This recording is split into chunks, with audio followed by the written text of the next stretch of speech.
Bonjour et bienvenue à cette nouvelle étape. Nous sommes à l'étape 6, l'interview d'un druide. Nous allons voir dans la partie grammaticale la troisième déclinaison, au masculin et au féminin. Et nous allons voir cette notion de parisyllabique et d'imparisyllabique. On réserve ça pour la partie grammaticale. C'est parti pour les phrases. Aujourd'hui a lieu à Rome un congrès scientifique réunissant les plus grands savants de l'Occident. Parmi eux se trouve le célèbre druide Humorix. Notre envoyé spécial Caius Curiosus Pulcher a obtenu de lui une interview exclusive. Voici la phrase du journaliste. Existe-t-il en Gaule des assemblées générales de druides? Voici la réponse. Druides infinibus carnutum considum in loco consecrato. Vocabulaire. Druides vient de druides druidum, masculin pluriel. C'est de la troisième déclinaison. Nous allons voir en quoi ça consiste.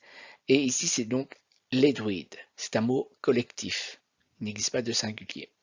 Alors, in, c'est notre fameuse préposition qu'on a déjà rencontrée plusieurs fois, plus ablatif, et il va fonctionner avec finibus, qui vient de finis finis, troisième déclinaison, ici au masculin, qui veut dire la limite, la frontière.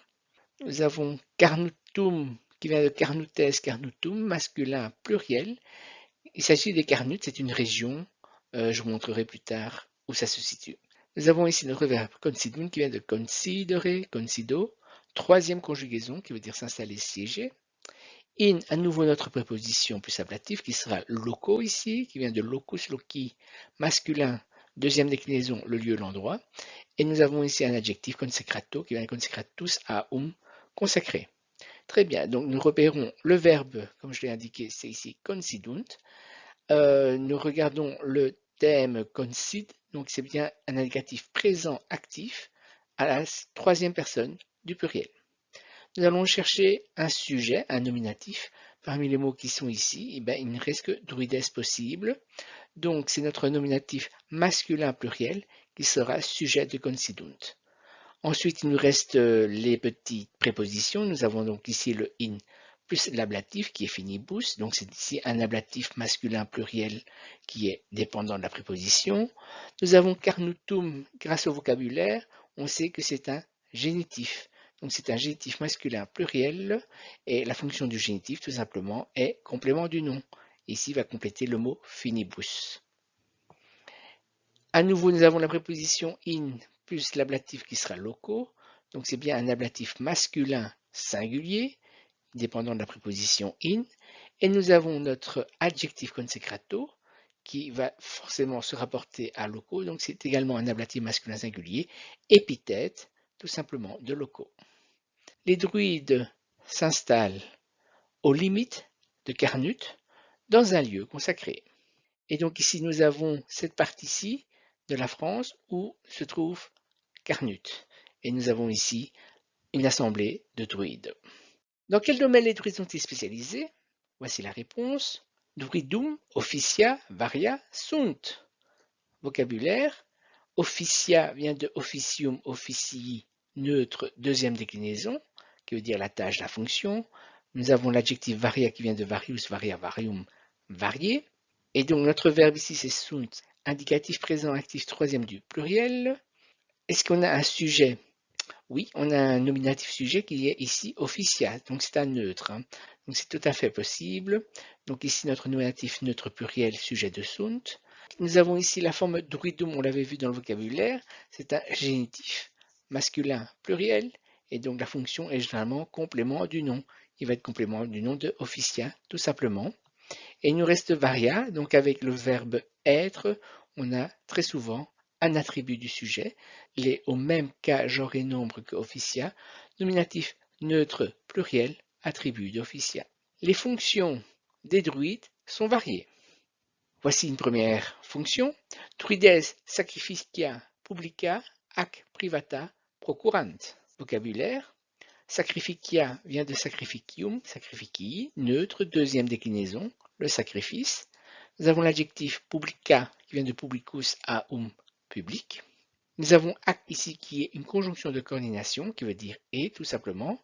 Privata vient de privatus à qui veut dire privé.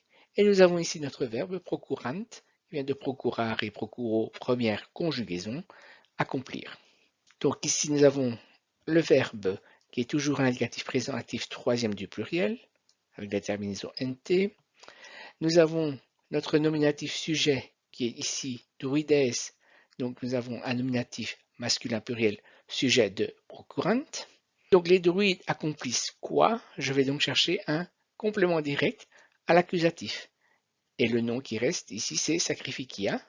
Donc c'est un accusatif neutre pluriel, complément du nom de procurant. Il me reste publica ac privata, qui sont des adjectifs qui vont donc se rapporter à sacrificia. Donc ici, également accusatif neutre pluriel, épithète de sacrificia, et privata, idem. Maintenant, je peux traduire. Les druides accomplissent des sacrifices publics et privés. Voici notre fonction des druides. Praemiae poenasque constituunt. Vocabulaire. Nous avons praemia qui vient de praemium praemi, neutre, deuxième déclinaison, la récompense. Poenas qui vient de poena, poena est féminin, première déclinaison, la peine, le châtiment. Nous avons ici le que qu'on met à la fin pour mettre la conjonction de coordination et. Et nous avons notre verbe constituunt qui vient de constituere, constituo, fixer, décider. Donc ici, nous avons toujours notre verbe qui est à l'indicatif présent actif, troisième du pluriel. Nous n'avons pas de sujet exprimé. Il est dans le verbe. On parle toujours des druides. Il fixe et il décide quoi? Je vais donc chercher un complément direct à l'accusatif. Ici, j'ai praemia qui s'y prête très bien. Nous avons ici un accusatif neutre pluriel, complément direct de constituunt. Et nous avons poenas qui a la même fonction puisque le que réunit deux éléments de même fonction. Donc ici est un accusatif cette fois-ci féminin pluriel et qui est également complément direct de constituent. À partir de là, je peux traduire. Il fixe les récompenses et les châtiments.